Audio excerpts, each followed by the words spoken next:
Hello, Warriors.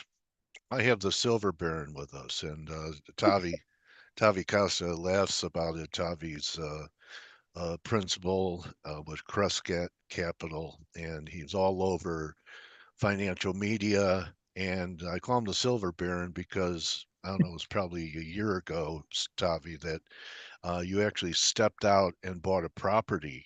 You were so bullish silver, and you're learning that operating a mine is a little more difficult than clicking your mouse and buying shares. Huh, buddy?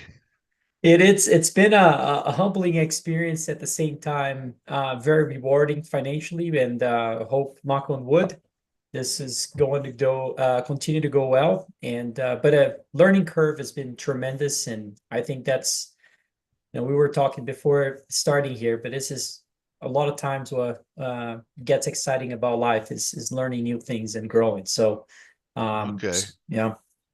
So talking about growing, Tavi, you and I have known each other for years, but it's either my memory or maybe we never covered it. But I'm interested. You're a young man growing up in Brazil. What first attracted you to the industry? How old were you? And what was your first entree into the business? Well, I think it's maybe helpful, go quickly to understand a little bit of the background. I was never money hungry necessarily until things happened with my family when I was a teenager. My dad basically lost his business essentially and went bankrupt.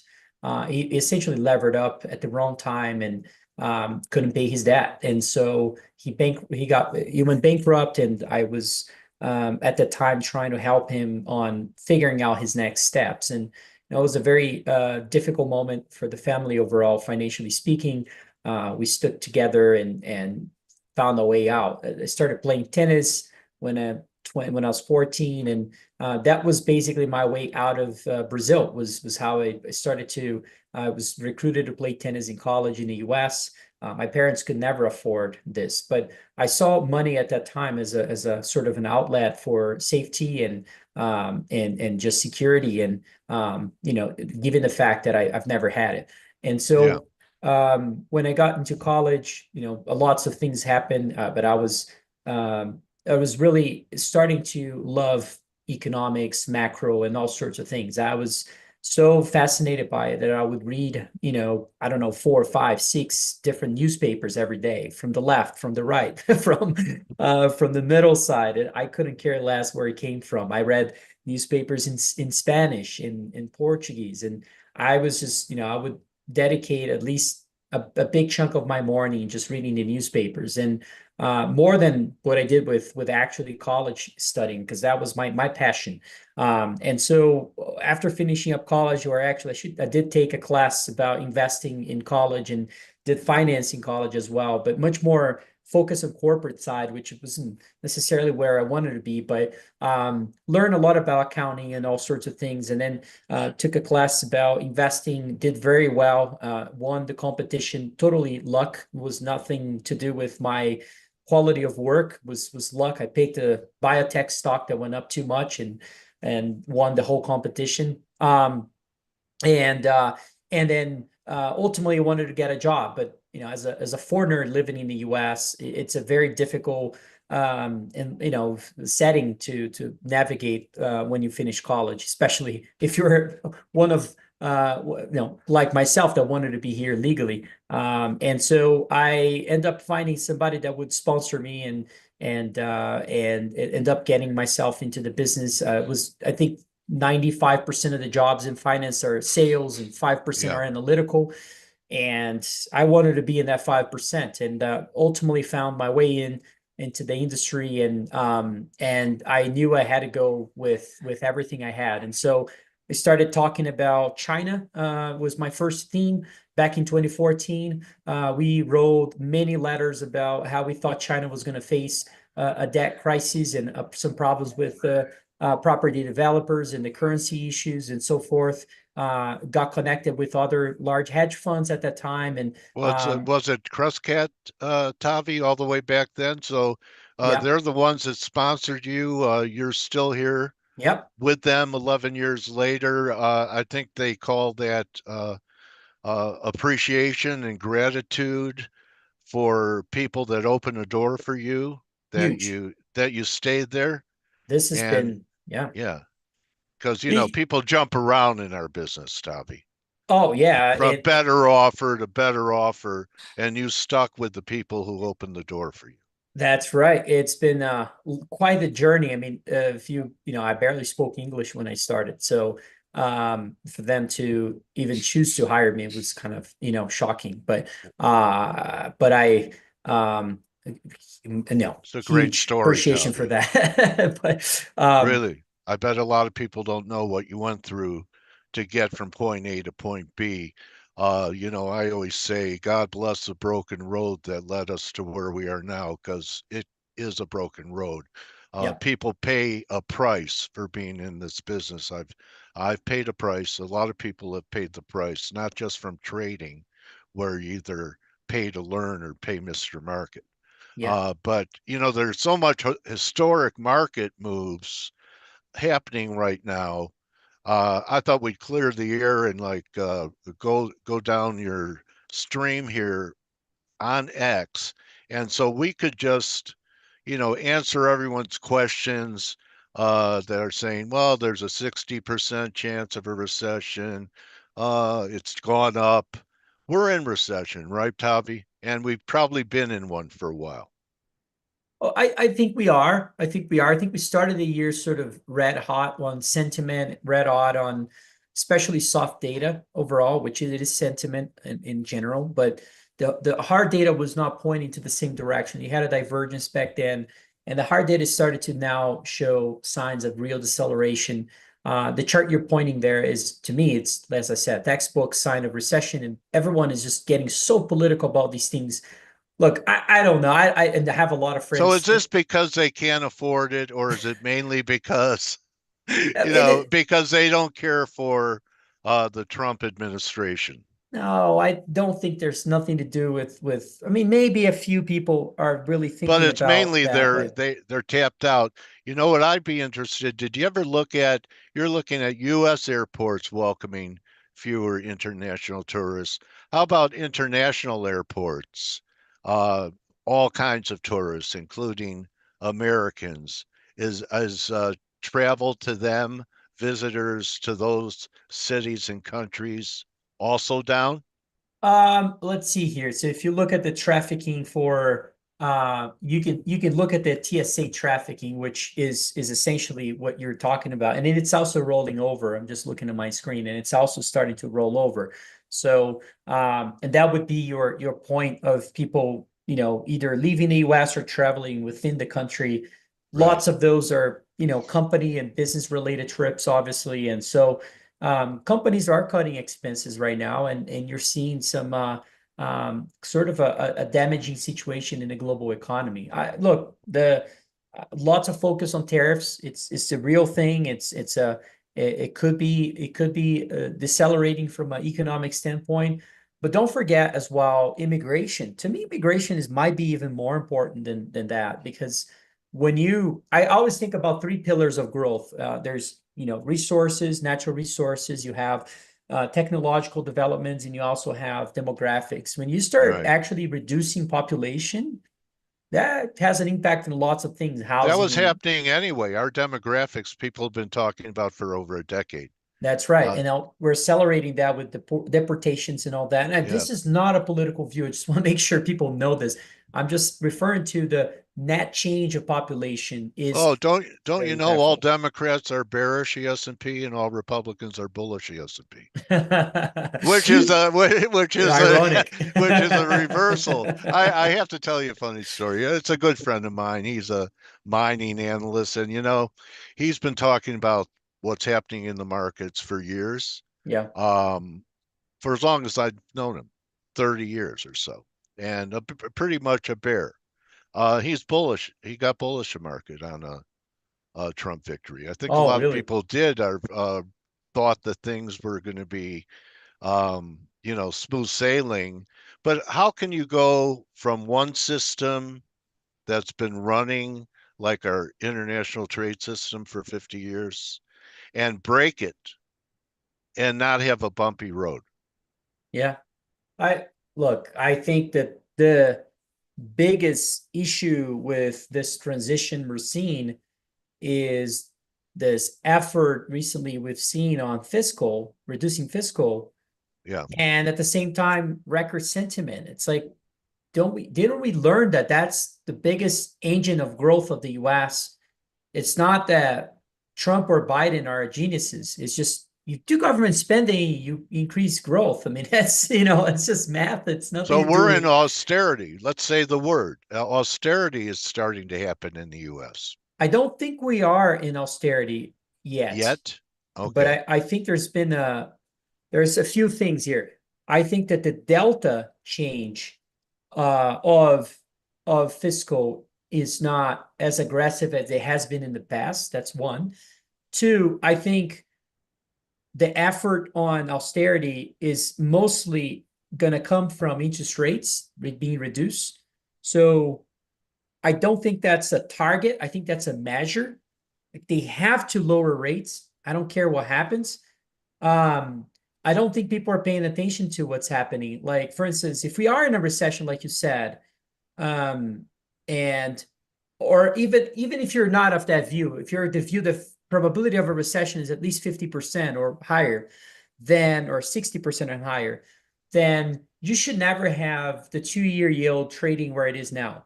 It Right. shouldn't be even with a three handle, right? It should be with maybe a 1.5 handle, maybe a two handle.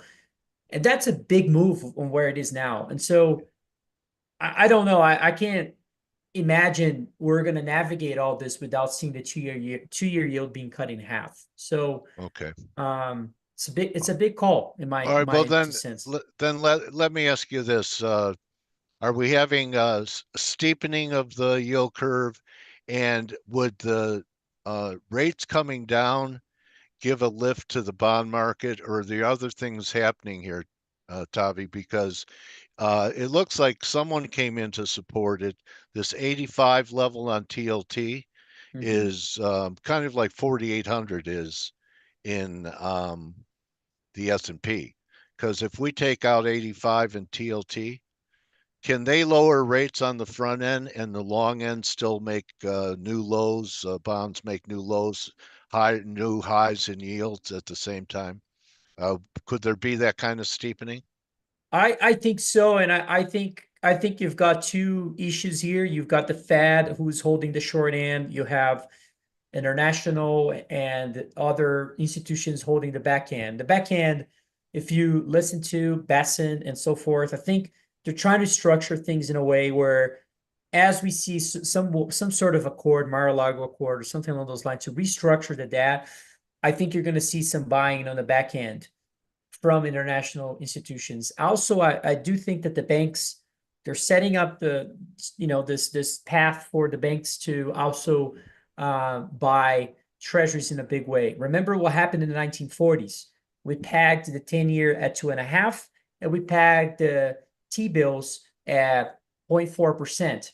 So the curve was steep, but the entire curve came down to restructure things, allow inflation to run hotter, and that's how we deleverage. And so, when you think about these things, um, tips is really cheap right now, really cheap, especially the long end of tips.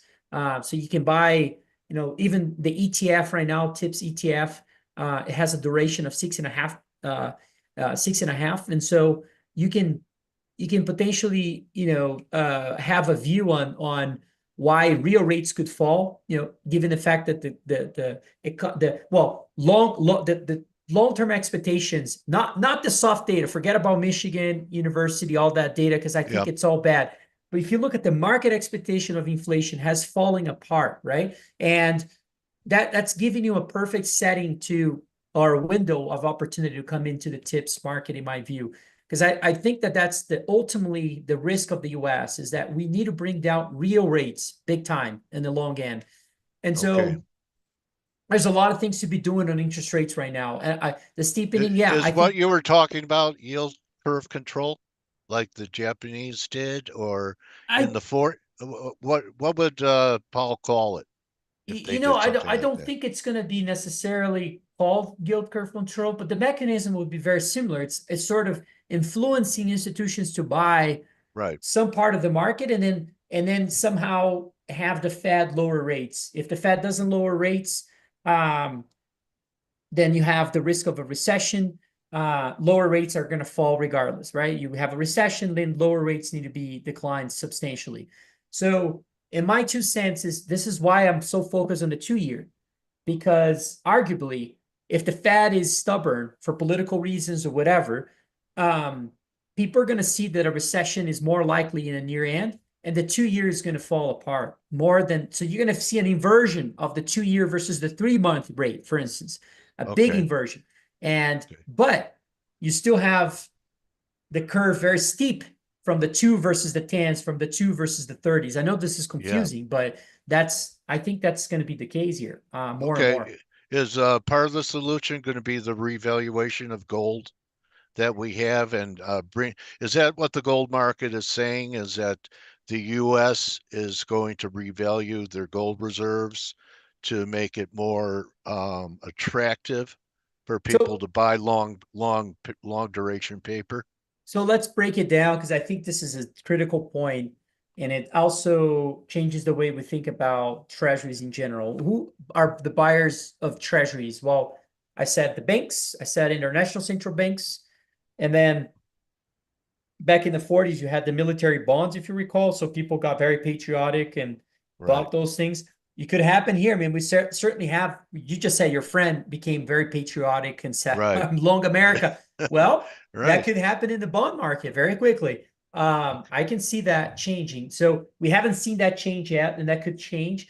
But I think the revaluation is where allows the Treasury to step in as well, because Besson has been saying, he said in this last interview in Argentina, if the Fed doesn't really, do anything, doesn't act here, we have our own toolkit. What does he mean by that? Treasury buybacks. How do you do Yeah. treasury buybacks? You need a TGA account.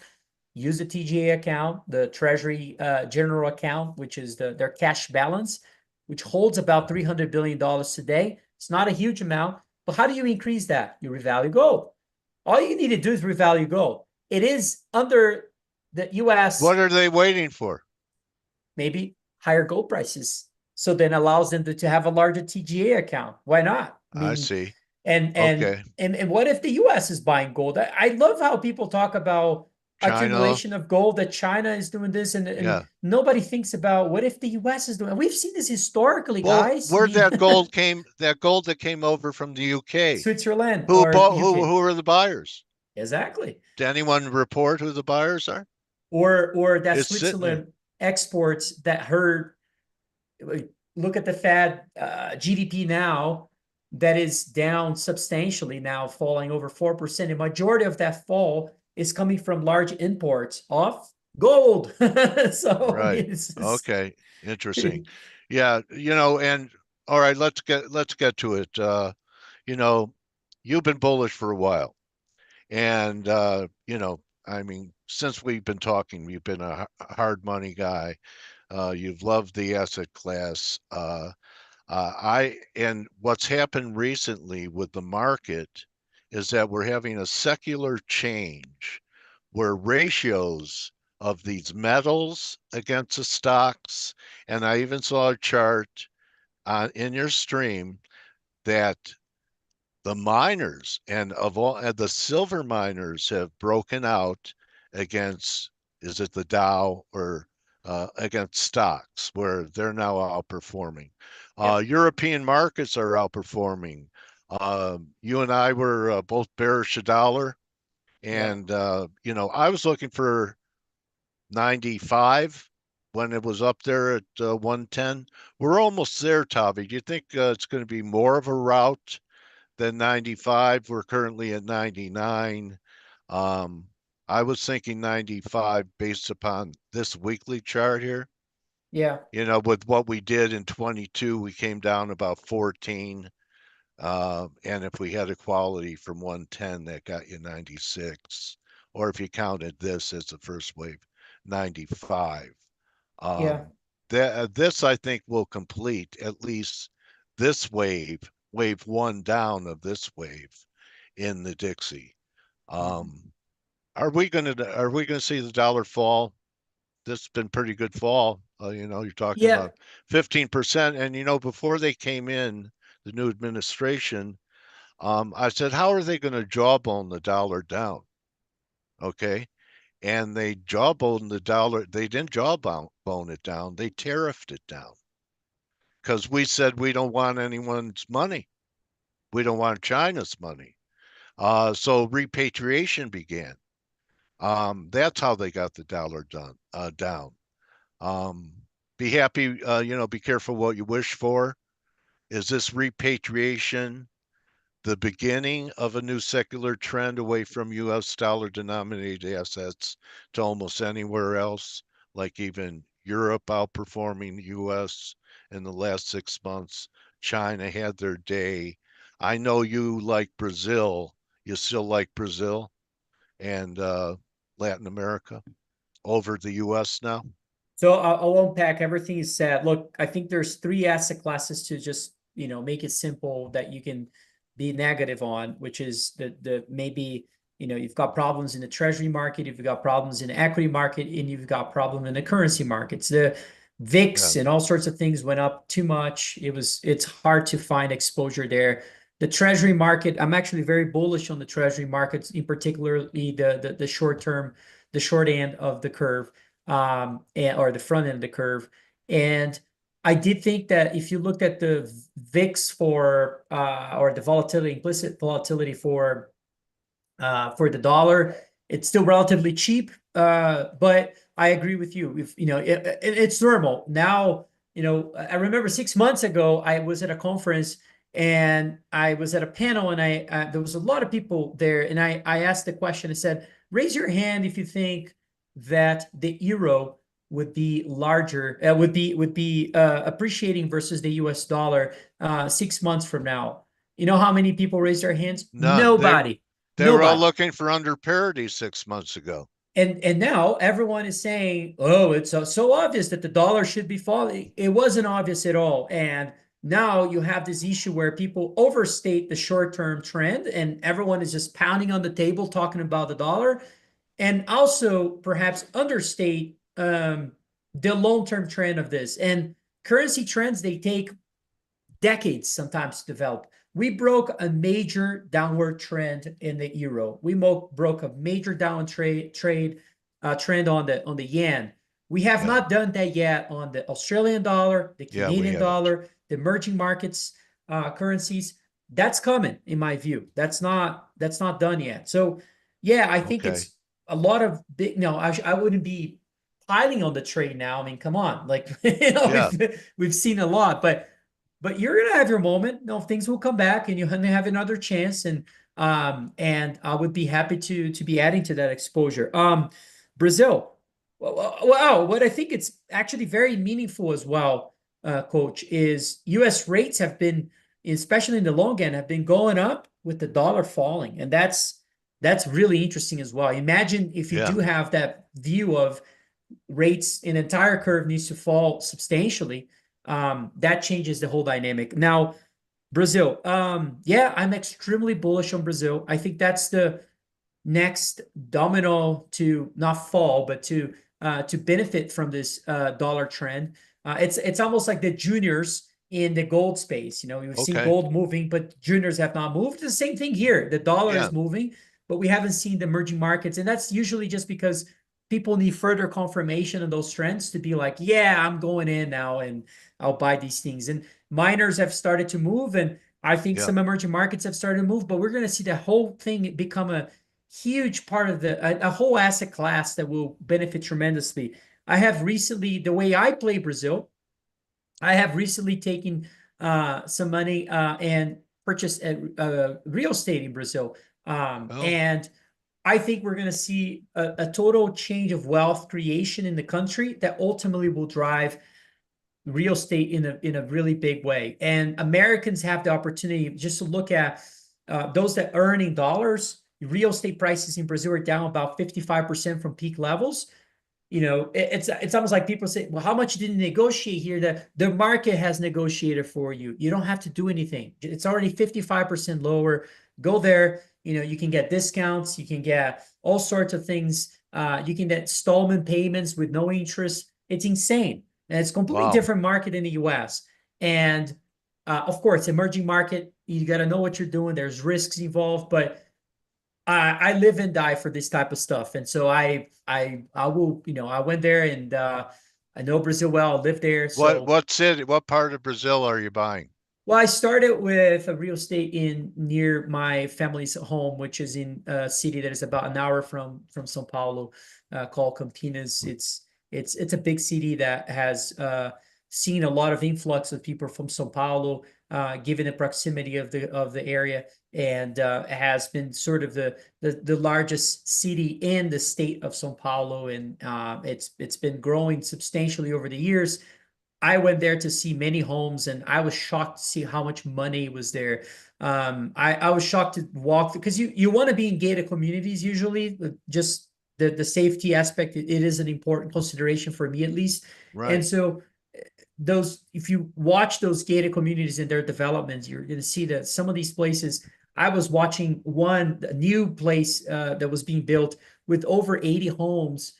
All these homes are like, $4 or $5 million US dollars being built in Brazil.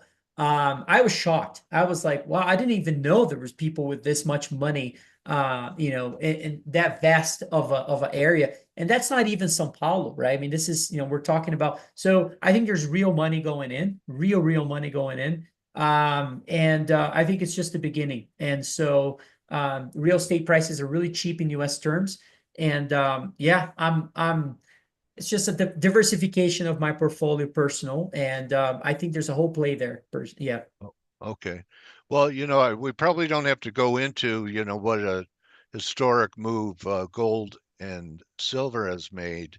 But I think that you and I are also on the same page when it comes down to the gold silver ratio, which it blew out during risk off, right? So, I was telling people here, yeah, go take 92 pieces of silver for an ounce of gold, but we're rarely up here over 100.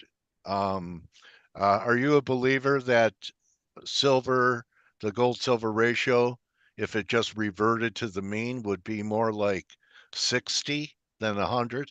It's so funny because I listen to a lot of things, and what bothers me the most about a lot of people that cover the financial world is the lack of ideas of actionable things, to be doing. And no, here I was talking about the euro, saying, yeah, this is a long-term trend, but I wouldn't be piling on this now. But where would I be piling on now? The gold to silver ratio is Yeah, certainly one of those things. And yeah. you've got the setting right now. And what amazes me is when you have these newsletter writers and all these guys coming out and saying, I think it's going to go a bit higher. And it's like, you don't understand the asymmetry here. Like, look back in history, how many times we stay above 100, right? I mean, that's all you need to know. Just, you Only know, one, I don't know. On my charts going back to '07, the only time was in COVID. We got up to this level. well, I have a chart in my Twitter that I posted recently that goes back all the way to the 1900s. And look, It happened before that when I it was mean, we've had a few times instances that it hits that 100 and immediately falls back below it. So, this is an important, you know, I think macro setting as well that people are not paying attention to. And I'm, I think because it looks a lot like the dollar index in a way, Tavi, where you had the big spike in the dollar at 114 and then failed at 110. I mean, keep that in your head and now look at this. for since Same thing. And this is where the gold silver ratio is now. Could be a failing rally. This was wave one in Elliott terms ABC, and now we're going to get a wave to the downside. look, you can get fancy, you can get short gold and long silver. I know that Yeah. sounds very, um, maybe people have changed their views about gold so much that their brains Yeah. are, almost explode when you say something like that, but which I love it. That's as contrarian as it gets. But if you're not of that view, just think there's another concept you can think about. Silver is trading at $33 an ounce with the Yeah. gold to silver ratio at 100. Who would have Yeah. thought about that? Like, where can No we see way. silver? Would have thought silver would be at $70. You can easily see that number, It's being and compressed. with a gold to silver ratio that would still be historically high, which is insane. It's Yeah. absolutely insane. And so this is why the same thing when we were buying this, which is now, by the way, Coach, the good news is that the silver mine we bought, it's a private company, and it's now the fourth largest silver mine in the world, producer mine. Wow. And Wow. what I wanted to say about this is when we were negotiating this deal, silver hit $15 an ounce. Okay. The amount of newsletter writers that came out to me and said, Yeah. Tavi, come on, he actually has a lot of risk of going a bit lower still before it goes higher. Always. They don't get it. They don't understand the asymmetry here. I was like, yeah, it could go down $3 more. I don't care. This is the time to come in. Like, this is a I'm not a billionaire, but People that's an try and be too perfect about what they buy because they're leveraged. Okay, they're thinking in terms of that they're leveraged. Um, but you just have to be in the ballpark and see the extremes.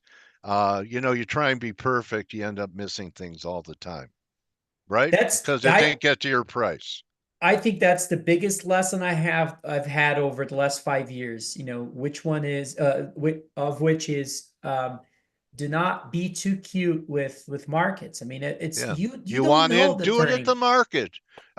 People put in limit orders. You know what I say, Tavi? Limit orders limit success because you could be unable on both your entry and when you're taking profits. It, So you yeah. want in, you want out, let them have the spread. Full disclosure, back in September, and you can look back in the website, I put out a letter that said something along the lines of the bear case for the US dollar. Do you know what happened right after I put that letter out? The DXY surged. Right, Surged. right. Okay. Looked at myself, I'm like, man, I'm probably the dumbest guy in the whole thing. And I doubled down. The next letter, I wrote it again in December 8th, I think, wrote a letter and said, this is the thesis, long term. I don't know what Yeah, happens next month. Didn't know it was going to be the peak around there. I yeah, had no idea. All I'm saying is this was, I didn't know things would turn that day. I mean, that's, yeah. you don't know. You just You- simply don't know. But the thesis is there that you have a whole sort of groundwork for something to be performing in a certain way for years. And so you have to wear that hat. Like, okay, so you have a weaker dollar potentially, you have rates that need to come down. Wait a minute, isn't that the green light for emerging markets? Yeah. But nobody is investing in emerging markets. In fact, if you look at the MSCI emerging markets, 70% of the weight is in Asia. Okay. Because of 70%. what China. Yes. And then you have nothing in South America. Wow. Yeah. Okay, what if That's we a see a rebalancing there? That's You a know, that's you know how many pearls have been there. I want to talk about one other unloved market that I saw on your stream. You think there's potential. Now, I had a line in WTI that I waited to buy for a year. Okay, it was this blue line at the bottom. I know it's ridiculous. And the first day I tried it with futures, okay? So it came in at 62. I mean, the line goes all the way back here. And so while the market was up there, I said, I'm going to wait for the trade. And I was looking for 62 off this base. So we got there. I tried it. I got stopped out within 4 hours. And then on the crash day, I did it again. And we're on the verge of negating a major breakdown. I asked people if this was such an important breakdown, why is the market giving you a chance to short it a buck away from a major breakdown 2 weeks later? Because uh, the WTI market is a humanitarian and they know you missed it and they want to give you a chance to get short at 61.50, or that this was just the final washout before we go. You like Humanitarian. oil. You like oil. You like oil, don't you, buddy? I love it. I think it's another one that I have no shame saying things I got wrong. I've been very bullish oil since oil hit around the low 70s Yeah, and high for 60s. yeah, Asymmetry, right? I mean, yeah, some people come out and say, Tavi, it could fall to 55. Yeah, yeah, it could go up to 120, 130, in the brink of a yeah. war. I mean, if you look at geopolitical risk relative to oil prices are There's none priced in. There's no geo risk. nothing.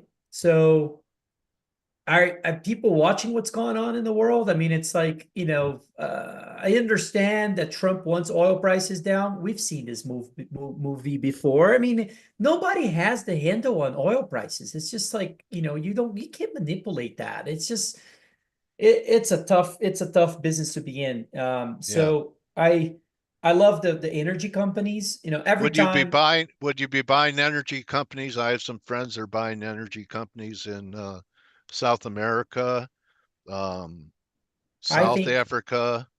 Uh, if you are in uh, the business of invest, oh, sorry, go ahead. I no, cut you go off. ahead. I mean, Petrobras doesn't look so great right now, but do you have any others that you're looking at? Foreign oil companies that you like? We bought a little Petrobras after that big candle down, not the second that you seen This one. today. That's that one Yeah. we bought a little bit. Yeah. Um, Could we hold. we it's a falling knife right now, but Yeah. you just come in slowly and build a position. I think if you're in the business of investing in US markets and you have to outweigh and underweight sectors, I would outweigh energy all day long in today's market right now. So that would be my Okay. 2 cents. Over miners because miners have had their day. That's a good question. I don't think they had their day, but I do think They've had their hour. they had their hour. Yeah. I mean, That's a they good still look question. great. They still look great. But Well, I look, go have ahead. you seen a chart of the this is an interesting topic. You've seen a chart of the energy to oil ratio and then miners to gold ratio. Have you seen that before? No, You I haven't. basically see that energy companies have been paid by shareholders, by investors on the demand side, to take leverage over the production, while the miners have massively underperformed gold throughout the last 30 years. Yeah. And you haven't seen that. So on that basis, I like to favor the miners, right? Because I Okay. think that's better. But Because they um, haven't entered the leverage phase yet. they're gonna get into, I mean, you're seeing companies, I mean, we're seeing this with our own mining company. I mean, we're producing silver at the low mid-teens. When silver is at $33, you do the You're math. minting. Yeah. Yes, and it's not just us, it's not particularly Yeah. unique to us. This is happening across the industry. And people are saying, well, the miners have had a big move. Yeah, the fundamentals are gonna surge here. Okay. Um, so All right. I want to wrap it with as far as being a contrarian, no one thinks that the market can recover, Tavi, and make one more new all-time high. If some of the things that you're talking about, like the metals being good, the dollar being bad, unless it's permanently changed, is would you say that a weak dollar and risk on is dead forever?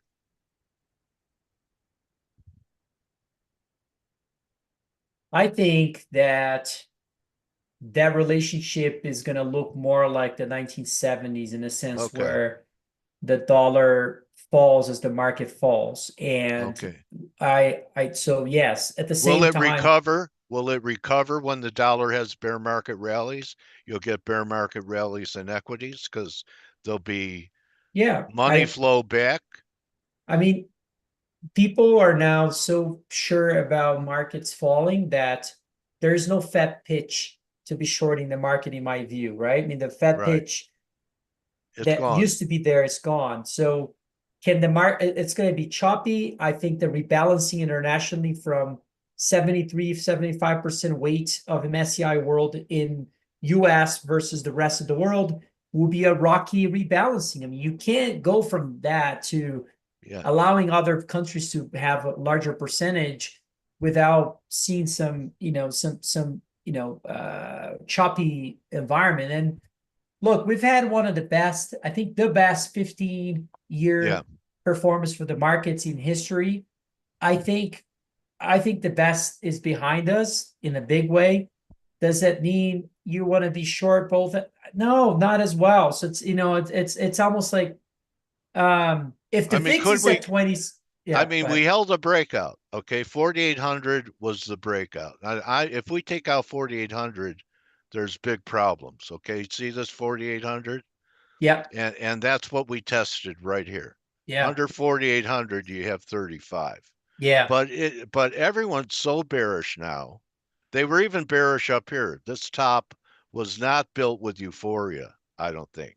yeah. I think there was a lot of skepticism up here, and it happened real fast. But I think a lot of people dumped. Couldn't we get one more wave to the upside, just to because that's the pain trade now, because people are out. They tried to buy a 10% pullback and got crushed, I and might be forced back in if we rally. I think we're kind of in the middle of the fairway right now because Okay, VIX is at 30. I mean, if yeah, VIX goes true. to 45, I will be on their view right now, or 40.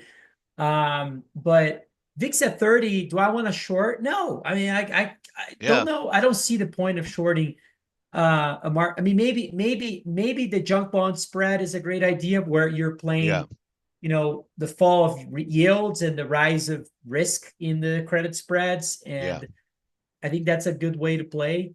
But that has also moved too. It's not like it's, This looks like this could blow off to the upside one more time too. That this might have just been a scare. That's a weekly. So well, having pretty good follow through after the reversal. I I think the VIX is your barometer for positioning. Okay. If VIX goes to low 20s, I'm loading the gun again on the short side. Okay. If VIX goes to 45, I can't be So it's a short. trading market.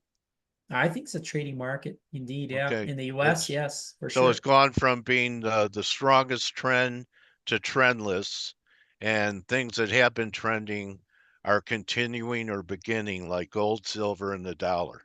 Yeah, and honestly, I don't think that on the other hand, I don't think that the emerging markets are a trading market. I think it's an accumulation market. You Okay. just keep buying and buying and buying, and my 2 cents, and learning about it and increasing our position in when the market falls, and slowly building to something you feel comfortable with. And that's where I think we are in that market. Okay. Well, your 2 cents is worth a lot more than what it's worth right now. They're trying to get rid of pennies. I don't trust, but I would take, even though they're getting rid of pennies, I take your 2 cents any day, Tavi. Oh, I really appreciate you coming in, and always enjoy batting the ball around with you in the markets. I learn every time. same with you. I always enjoy your discussions are so open and very well, thought out questions, and so I appreciate that a lot as well. All It's right. fun to be here. Well, I hope that you can continue to flourish and prosper, and get the message out to as many people as possible, so they're not just stuck with paper that they've already taken a 10% hit on. Well, I appreciate that, and I wish you nothing but the best as well. So, no, big fan of your work, and hope things continue to flourish for you as well. All right, Tavi Costa, everybody, check him out on X at Tavi Costa, and he's all over YouTube's anytime he's on. If the host is asking the right questions, you're going to get 2 cents, which is worth, they're like diamonds to me, not pennies. So adios, Tavi. Great talking to you. Adios. My trading warrior brother, Tavi Costa. Thank you, Thank buddy. you.